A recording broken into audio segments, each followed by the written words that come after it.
Mr. Chairman, sir, I am grateful to the honorable members of this House for giving unanimous support to this bill. At the outset, I would like to say that this bill has been brought in as a result of the persistent demand from the members of both houses. I am not saying this for the first time. As a matter of fact, when this proposal came up for consideration before me some time back, I noted that it might be quickly done as there was a demand from both the houses in this regard.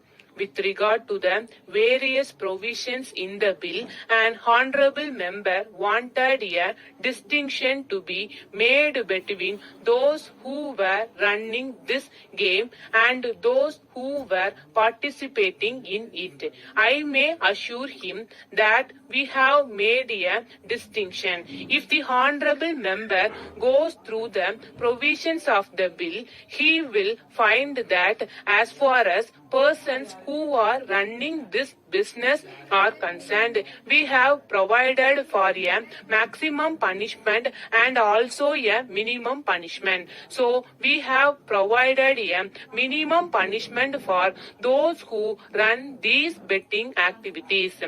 On the other hand, we have provided for a lighter punishment for those who participate in them. In this connection, I would like to point out that participating in betting activities is also an offense like the running of a betting house. But at the same time, I do realize that the other thing is more serious because he exploits the gambling instinct of the people. That is why we have provided also for a minimum punishment in their case. I do agree that not only in respect of this law, but in respect of every law that we pass for the purpose of regulating the conduct of the public, it is necessary that the police should take an impartial attitude in the matter and should be strict in enforcing the law.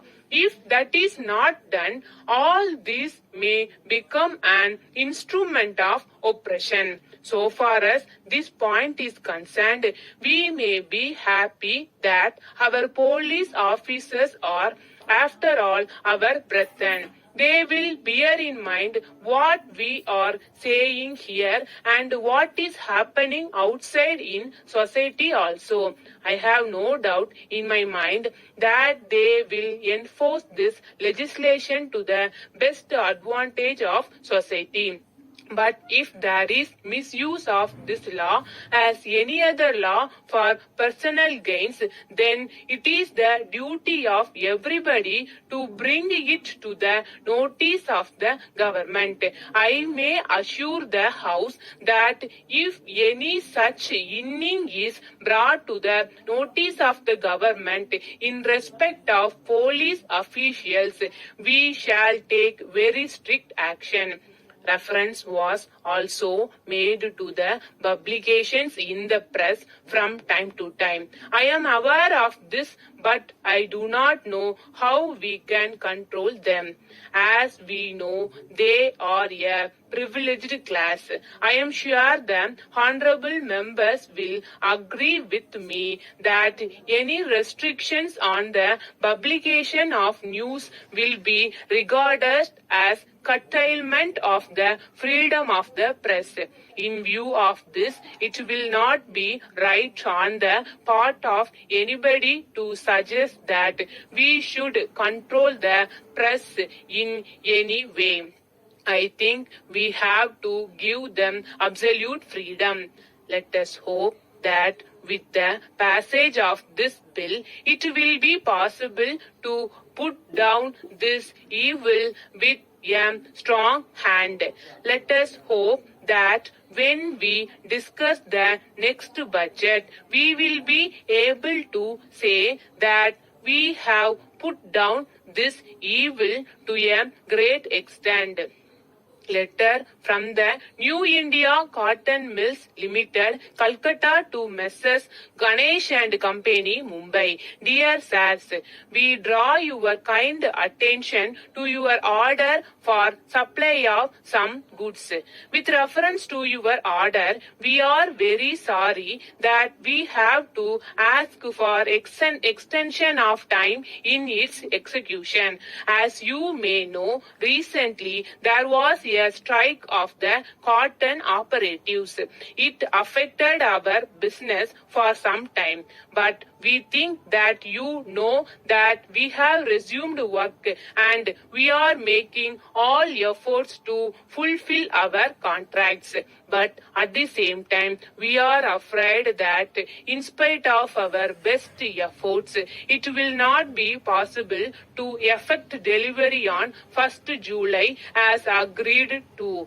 But we would like to assure you that we are confident that we will be able to effect delivery of your goods on 1st August. We hope and trust that this course will meet with your approval. In this connection, we assure you that all orders will be handled in strict rotation and we shall do our best to expedite delivery. In the light of what we have stated, we hope you will realize that this delay is due to circumstances beyond our control and we shall very much appreciate if you allow this additional time. We are sure there will be no need to ask for a further extension. We tender our apologies for the delay. Yours faithfully.